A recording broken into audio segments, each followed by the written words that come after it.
ఏపీలో అధికారంలోకి వచ్చినప్పటి నుంచి ఎన్నికల సమయంలో ఇచ్చిన హామీలను ప్రియారిటీ బెస్ట్ గా అన్నట్లుగా ఒక్కో కూటమికి అమలు చేస్తున్న సంగతి తెలిసిందే. ఇప్పటికే పెన్షన్ ను పెంచి అందించిన సర్కార్ త్వరలో 18 ఏళ్లు దాటిన మహిళలకు 1500 రూపాయలు అందజేశాయి.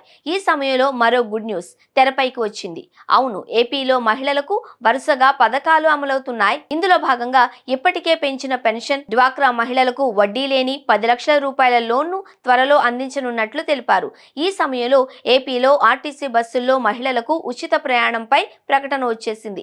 ఇటీవల జరిగిన సార్వత్రిక ఎన్నికల్లో టీడీపీ ఇచ్చిన సూపర్ 6 హామీల్లో కీలకమైన మహిళలకు ఉచిత బస్సు ప్రయాణం హామీ విషయంలో రాష్ట్ర ప్రభుత్వం కీలక నిర్ణయం తీసుకుంది.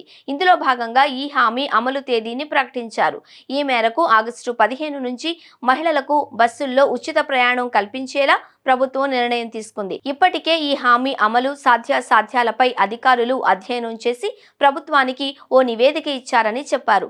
ఈ నేపథ్యంలోనే వచ్చే 15వ తేదీ నుంచి ఈ నెల 15వ తేదీ వరకు అందజేసే ఓ పోస్టర్ను రెవెన్యూ శాఖ మంత్రి అనగా సత్యప్రసాద్ తాజాగా ఎక్స్ లో షేర్ చేశారు. ప్రజా ప్రభుత్వంలో మరో సంక్షేమ నిర్ణయం అంటూ ఆ వివరాలు ఉన్నాయి. దీంతో ఇప్పటికే పెన్షన్ హామీ అమలు చేసిన సర్కార్ మహిళలకు వెనువెంటనే చెప్పిన మరో గుడ్ న్యూస్ గా దీన్ని చూస్తున్నారు.